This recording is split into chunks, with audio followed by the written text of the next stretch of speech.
IG Now, Live ni Alden Richard. we are Kasama si Julia Montes. live.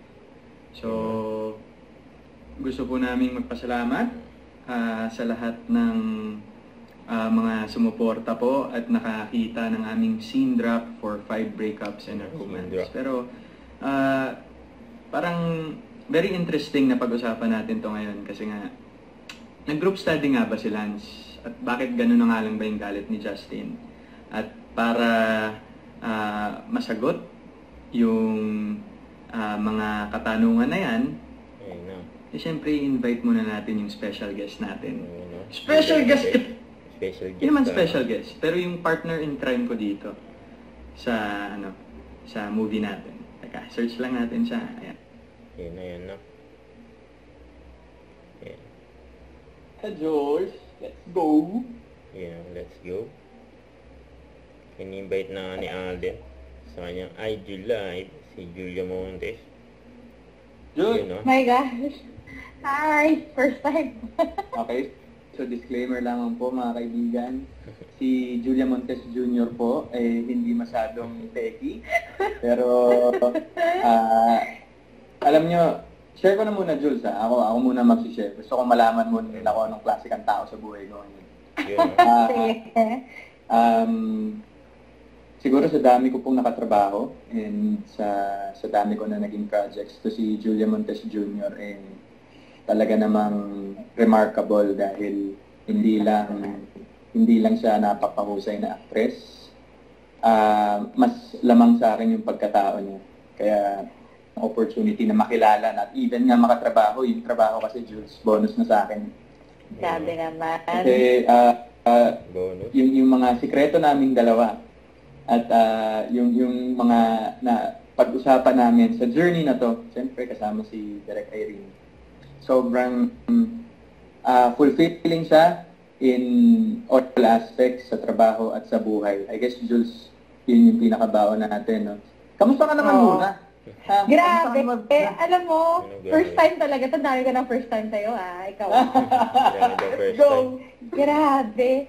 Sabi ko kanina bago mag-start, paano? Teka lang. May lumalabas, Alden invites you to live something.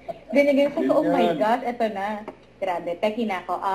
Guys, hello po. Officially po ngayon ay bagets na po ako. Marunong na po ako mag-live. And then, bukod dun sa sinabi mo na grabe, sobrang, siguro ito yung first project na sobrang akong na-enjoy and ang daming learnings. And yung bit-bit na after ng work, alam mong meron kang mga kaibigan at isa ka na doon, grabe. Parang, let's go. Totoo, yung biruan natin na si Alden yan Totoo talaga, in fairness. Alam ko na po sa mga may nag-iibido po kay Alden kung bakit po ninyo idol si Alden. Talaga naman pong deserving. Sobra naman talagang bait ng taong to. Saka talented, grabe. Hindi kami nahirapan sa mga eksena, pagka-eksena tong taong to. Kasi nga, mapagbigay ka rin, kaya hindi talaga ako nahirapan din. Kahit na si Mama din dito ay ubo ng ubo. Kaya pa ba, Ma? Hindi naman naririnig. Kaya pa ba, Mama din? So, gusto mo ba, Jules, batiin muna natin yung mga audience natin ngayon. Sabi ni Hids Alcantara, Julia, super idol. Grabe nga yan. Tama lang po na idolohin niyo si Julia. GSBL, yes, Miss Julia, sobrang love namin si Alden. Panis, let's go. Shoutout kay Pat Pleno. Si Pat Pleno. Shoutout, Ikaw, Jules, parang gusto kang batiin dyan. Si Aris.Bland ba to? Hi from Dubai. Wow, hello po. Dubai, ang layo.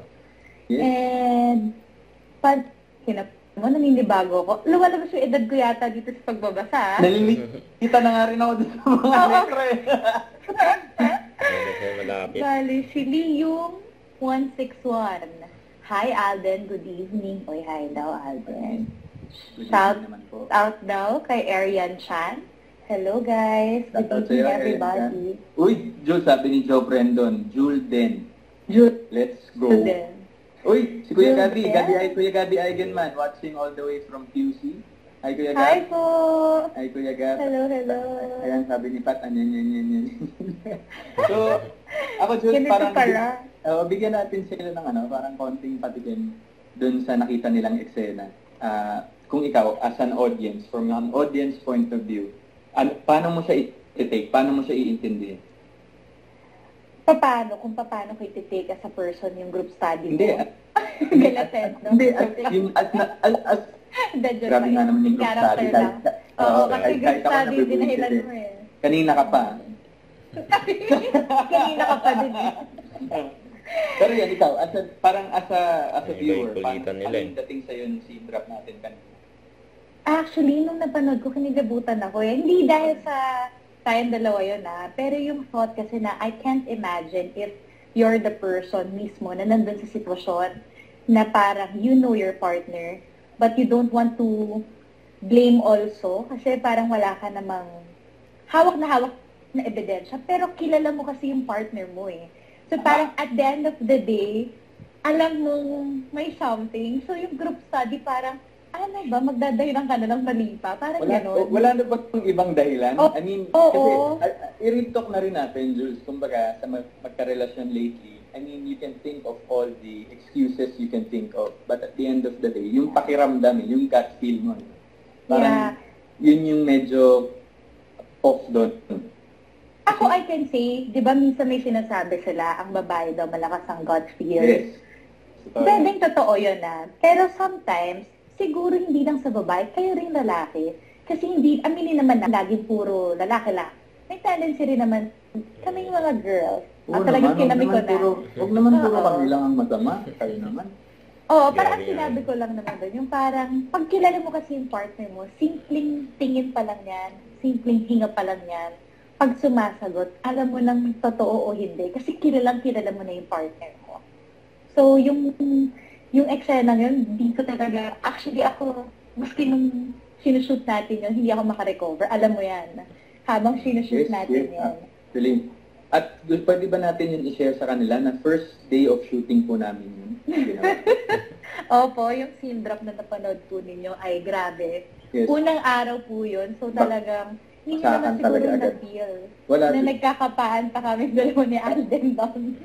Siguro parang ako, di ba, Jules, sabi mo sa akin nung shoot natin yun na parang it helped in a way na parang uneasy tayo sa isa't isa because parang yun yung objective ng eksena, di ba? Parang nakatulong na, oo, nag-meet na tayo, nagka-banding na tayo bago tayo mag-shooting, pero tas nagka-script reading na rin and workshops, pero iba pa rin talaga yung nandun na tayo sa workplace.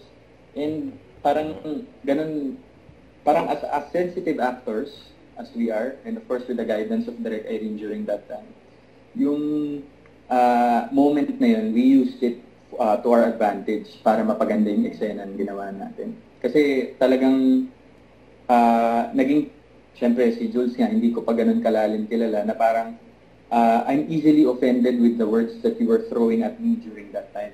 Sabi ko, kasi, di ba, kasi kung parang ginawa natin yun na sobrang lalim na, parang ang hirap masaktan pag sa'yo galing. Parang yun yung sa akin. Parang ang hirap masaktan, diba? Pero as actors, parang it's our obligation and duty to deliver. Actually, totoo yan. Pero yun po, actually, ang ano ko naman dyan, siguro nakita lang nila, we just showed the surface of that scene. Di ba? Direct Irene, sorry, nabasa ko lang. Direct, let's go! Let's go, Direct! Direct Irene. Parang going back. Ang kaya pala ng live. Oo, ang dami niya makakausap niya, no? Sabi ni Bless 140987, Ethan Roque DC at Ate Mara. Oh, first name mo. Let's go, Jules. Oo nga. Hello po. Hello, everybody. Hello, everybody. Boy, si Mama Raven. Diyos ko ibang chemistry nila, my God. Yun. It came naturally po. Kasi, oo nga ganun talaga. Parang, totoo yun naniniwala din ako na talaga kapag masaya ka dun sa work environment, nagmamanifest siya kahit in those silent scenes that we do. Yung kahit walang sabihin, it really manifests. So, kapag may mali, kahit gaano kasaya yung eksena, somehow, magre-reflect. Oo magre-resonate yun, di ba? Eventually, mararamdaman mo siya. Pero ito nga, batiin natin lahat ng mga nanonood all the way from Belgium. Wow. Meron tayo dyan from Italy, from Dubai, from Canada. Meron pang Norway. Let's go po. Sana maipalabas din po dyan sa mga lugar niyo yung movie namin. Sana po talaga mapanood At makapunta kami ni Jules dyan. Oo nga. Maganda yun. Yeah. Let's see. Speaking Alden dun sa scene drop, kasi maski tayo nga, di ba, nabigla or parang na-overwhelmed din sa scene. Merong lumabas din na medyo na-tense ako dun sa lumabas na video rin eh. From Direct to Death. Ano reaction mo dun? It was really, wala tayong alam. Ako, I had no idea na lalabas siya in,